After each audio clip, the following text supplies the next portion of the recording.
एक बहुत बड़े साम्राज्य की बात है। साम्राज्य था कृष्णदेव राय का। समय के साथ साथ राजा कृष्णदेव राय की जो माता थी वो बहुत बूढ़ी होती जा रही थी। एक बार वो बहुत बीमार पड़ गई। उन्हें लगा कि अब वो बचेंगी नहीं, अब वो बहुत जल्दी मर जाएंगी। उन्हें आम खाना बहुत पसंद थे, इसलिए जीवन के अंतिम दिनों में वो आम दान करना चाहती थी। तो उन्होंने अपने बेटे राजा कृष्णदेव से ब्राह्मणों को आमों को दान करने की इच्छा प्रकट की। वे समझती थी कि इस प्रकार दान करने से उन्हें स्वर्ग की प्राप्ति होगी। तो कुछ दिनों बाद राजा की माता अपनी अंतिम इच्छा की पूर्ति किए बिना ही मृत्यु को प्राप्त हो गई। उनकी मृत्यु हो जाने के बाद राजा ने सभी विद्वान ब्राह्मणों को बुलाया और अपनी माँ की अंतिम अपूर्ण इच्छा के बारे में बताया। कुछ देर तक चुप रहने के बाद ब्राह्मण बोले, ये तो बहुत ही बुरा हुआ महाराज। अंतिम इच्छा के पूरा ना होने की दशा में तो उन्हें मुक्ति नहीं मिल सकती। वो भूत प्रेत की योनि में भटकती रहेंगी।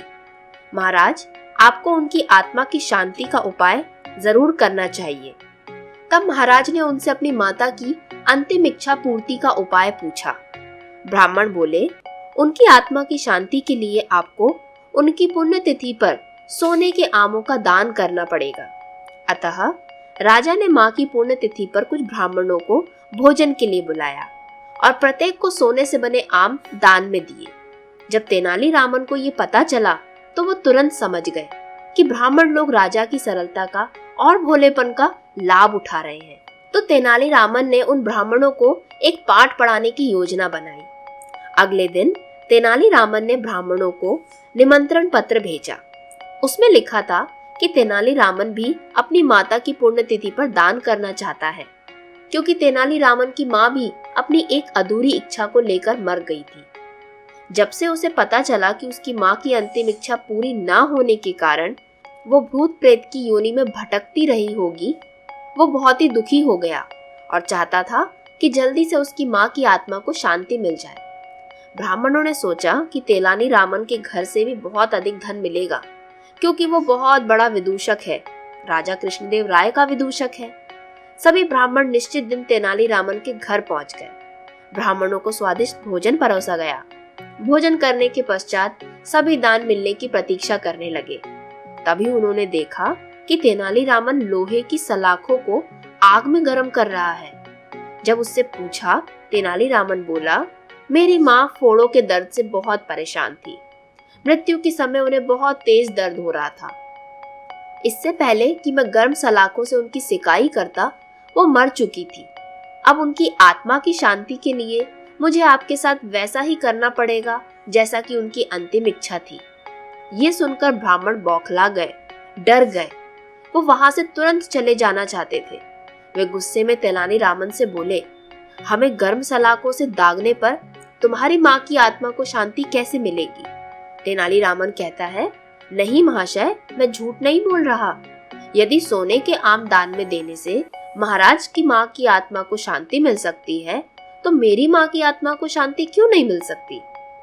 ये सुनते ही सभी ब्राह्मण समझ गए कि तेनालीरामन क्या करना चाहता था और क्या कहना चाहता है। वे बोले, तेनालीरामन, हमें क्षमा करो, हम वे सोने के आम तुम्हें दे देते हैं, बस तुम हमें जाने दो।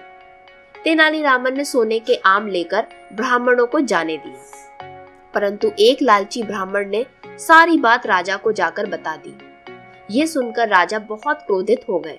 उन्होंने तेनालीरामन को बुलाया और बोले, तेनालीरामन, यदि तुम्हें सोने के आम चाहिए थे तो मुझसे मांग लेते। तुम इतने लालची कैसे हो गए कि तुमने ब्राह्मणों से सोने के आम ले लिए? तो तेनालीरामन कहते हैं, महाराज, मैं लालची नहीं हूँ, अपितु मैं तो उनकी लालच की प्रवृत्ति को रोक रहा था। यदि वे आपकी माँ की पुण्यतिथि पर सोने के आम ग्रहण कर सकते हैं, तो मेरी माँ की पुण्यतिथि पर लोहे की गर्म सलाखें क्यों नहीं झेल सकते? राजा कृष्णदेव राय तेनालीरामन की बातों का अर्थ समझ चुके थे। इस बात को समझने के बाद राजा ने सारे ब्राह्मणों को बुलाया और भविष्य में लालच त्यागने के लिए सलाह भी दी। तो दोस्तों, आज की कहानी से हमने ये सीखा कि तेनालीरामन अपनी चतुराई से कितनी बड़ी बड़ी परेशानियों को झट से सुलझा देते थे।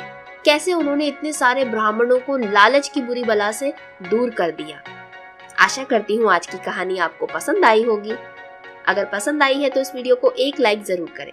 मिलते हैं अगले किसी वीडियो में, जहां पर हम एक और ऐसी मजेदार कहानी को सुनेंगे।